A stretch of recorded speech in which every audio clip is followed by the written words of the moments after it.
Marie was born the 15th of 16 children to poor Polish immigrant farmers. Many days while the family toiled in the fields, Marie was placed in an old wooden playpen, much to her discontent.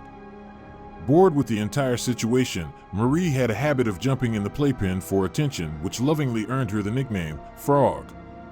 Marie led a fairly difficult life, marrying then divorcing a musician, whose union resulted in me, then marrying a military man whose experience in Vietnam and the chemical agent Orange produced 3 mentally challenged children. Marie and her second husband Harold were heavy smokers, but after 20 years they were both finally able to quit, most likely due to the severity of their daughter's asthma. Still, the damage was already done. Marie had developed a cancerous spot on her left lung and was given a grim diagnosis, 1 year at the most. As I lived on the other side of the country, visiting was difficult and costly, but when I got word that her condition had taken a turn for the worse, I booked a flight out to the Midwest. I had always been terrified of planes, but now there was no time to drive. While on the plane, I tried to keep occupied with the magazine I had brought, but my mind was racing between fear of the flight and fear of what I might find when I got to my mother's side. I looked out the window staring into the clouds and praying when the most perfect rainbow circle appeared before my eyes. Inside the circle was the entire shadow of the plane. It only lasted for a few seconds, and I looked down at my watch to see how much longer I had to endure the flight, and the time was 7:21. At the airport, I was met by my sister and stepfather. But I was unfortunately too late. I had missed saying goodbye to my mother by less than an hour. Marie took her last breath and was pronounced dead at 7:21. The next few days were hectic. My stepfather asked us to remove our mother's things and to divide them amongst ourselves. After saying goodbye to my mom the frog, I was exhausted and anxious to get back home to my old routine. After what seemed an excruciatingly long drive home from the airport, I was happy to see my house from down the road. As I approached, something was blocking my access to my driveway. I stepped out of my vehicle to discover a frog, nearly the size of a dinner plate, sitting calmly in the road. A frog of that size is unheard of in coastal Delaware. It took 2 hands to pick it up and put it in my car. I would later set it free in the nearby wooded area. Over the next couple of years, Harold began to date and found a woman who filled the void in his lonely life. He would go on to marry her. Soon after she moved in, she began to take many falls on the basement stairs, claiming she was pushed.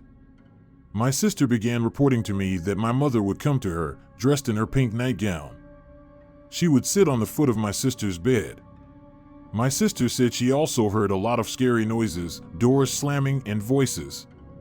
I told her I did not think that the frog was responsible for that, but the noises frightened her, and she had her house blessed by a priest and holy water. Soon after, she said the noises stopped, but regrettably, the visits did too. Harold and his wife decided that since this was effective, they should do the same, and it was successful. There were no more stair accidents afterward. The following Christmas, the family was to get together in Arkansas. I drove down ahead, and Harold and his new wife were to arrive the next day. They packed up the car with Christmas gifts. It was a beautiful Lincoln Continental, my mother's dream car that she had saved for over 10 years to buy. Although the weather was perfect for December, Harold lost control of the vehicle. He claimed he hydroplaned across 4 lanes of traffic into the oncoming traffic. However, there had not been any precipitation for several days prior. The car was struck by a semi-truck and thrown several hundred feet into the ditch. The entire passenger side of the car was destroyed, and Harold's wife a twisted mass of flesh and bones, but still barely alive. Harold emerged from the vehicle without so much as a scratch or bruise, but badly shaken up. I jumped in my car and drove back to the accident with Harold, as Christmas gifts were scattered over a large area of highway, and in his shock seemed overly concerned about cleaning up the mess, as he put it. "This one's for you," he said, picking up a gift barely still wrapped. "It was your mom's, and I know she would have wanted you to have it." As I tore off the rest of the paper, I was amazed at how this fragile porcelain figure survived such an accident without any damage. Yes, Harold's wife did survive, although Harold only lived a few months longer.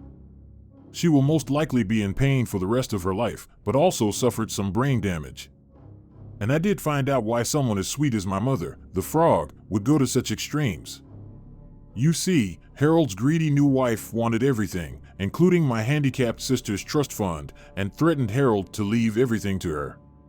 Once she was physically unable to care for my sister as a guardian, it was easy for me to petition for guardianship and challenge the will. My mother was finally able to rest, knowing that I would be here to take care of my sisters, just as I had promised her, while frightened and tearful, looking out a plane window at 7:21.